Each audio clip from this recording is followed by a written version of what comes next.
president and as his advisor, I took it upon myself, and it's a job I did that cost me heavily, to always tell him the truth. Excellency, allow me to interject, because you have said that yes, you sat in cabinet and you cannot divulge issues discussed in cabinet. This is a matter in public. This is a matter already addressed by the head of state when he announced that cancellation at the National Assembly and the Senate when he made his State of the Nation address. You certainly owe it to the people of Kenya to tell them that this is what the country was getting into in Adani. Who was tasked to do what in cabinet, and how exactly was this deal reached? When was it signed? Those are the questions that Kenyans who are watching today want to understand. I've told you clearly that nobody involved me. Had it come to the cabinet committee that I chair, I would have had all the details, because that is a very exhaustive forum that I used to chair. I'll be able to get to know from the beginning to the end. But cabinet is basically formality. And certain things, president will decide they come direct to cabinet without coming to the cabinet committee. So are you saying, because you gave us a track record of how many cabinet subcommittees you chaired while in office. This was at a time when some quarters were saying you did not perform as deputy president. Are you saying that in the many committees you hosted or you chaired of the cabinet, this did not come out? Adani did not come. Did the Social Health Authority come out? Yes, it did. In the subcommittees? Yes, it did. What was your position on it? My position then, as it is today, is one, it was hurried. And there was no sufficient reason to move hastily from NHIF to the new program. And from my own reasoning, when I even looked at the mathematics surrounding that program, is that it would have cost us between 700 to 800 million to upgrade the system that was running the NHIF to make it compliant. Yet we are moving to a new program that is costing 104 billion shillings. And in my view, my very honest view, that's the crux of the matter. That is a rush. That is a focus, the 104 billion. And when you listen, Karanja, me, I'm a people's person. And probably many people thought that I'm a rebel within government. I was not a rebel. I was a deputy president of a popularly elected government that is answerable to the people. And in my view, we in government are the employees of the people. And the people are your employers. And their opinion counts. And you cannot dismiss what they think and what they feel. And that is why even members of parliament were accusing me of intimidating them when I told them to listen to the ground during the Finance Bill 2024. It's because myself, I do listen to the ground, and I take time to listen to what people are saying. If you listen now to patients, they are going through hell. One, in NHIF, you would pay 500 shillings for the whole family.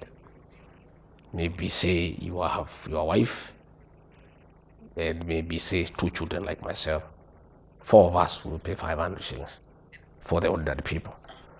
Now, in this new program, it's each individual. So you find people having a problem with that. Number 2, you find that the private hospitals have not embraced this program.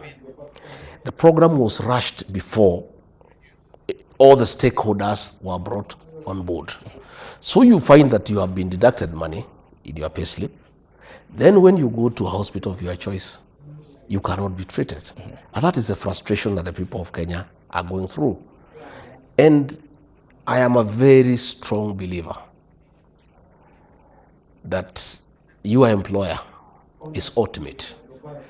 And the feeling of your employer is so central in whatever decision that you make. In this case, the employer here are the people of Kenya. The people of Kenya. Your Excellency. And if you find the people are up in arms, and everybody is complaining, the stakeholders are complaining, Kenyans are complaining, you simply cannot ignore them and decide that you must do what you have decided because it's a government program. Because that government program is meant to benefit some people.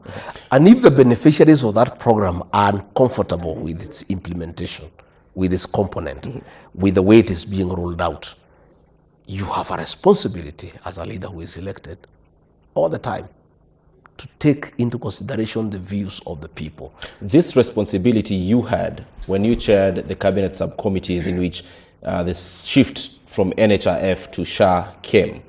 And for Kenyans who do not understand the workings of government, many of whom are watching today, you may need to tell them, if indeed it's true that you did not agree or you said it was rushed because it came to a cabinet subcommittee you chaired, how did it end up in the cabinet? You're the second most powerful person. Cabinet will work on policies. The issue is not the policies, the implementation. In terms of timelines, in terms of the transition, it's now when to go to the respective ministry or department that the whole issue of implementation comes into question. And this is where I'm saying, in my view, the thing is rushed and there is no adequate public participation because the views of the public are not being taken into account. You can pass a very good policy and there's nothing wrong with passing a good policy. But when you take it to the people, they have a different view. You have a responsibility to change your mind after listening to the people, because at the end of it all, they are the consumer of that policy. You know, all these public policies are meant for the public. They are not for the bureaucrats who work around them. So when you do it, and probably you think you are doing it in good faith, and you think you have come up with a very good policy that can benefit the people, and when you roll out, and that's why public participation has become very instrumental in the new constitutional dispensation. You must ask the people, what do you think about this program? If there is a lot of resentment, if there is a lot of rejection, it behoves you as an administration to take into consideration the views of the people.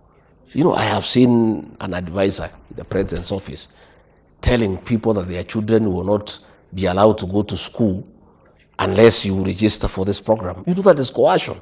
That is intimidation. If something is good, Ibrahim, it is people who should be rushing to register. You know, a good package, something that is attractive, something that is beneficial to the people. You know, it is upon people to rush and do it. But if it reaches where you have to intimidate people and blackmail them, that unless you register for this program, your child will not be admitted to school, there is a problem somewhere. Why are you setting conditions?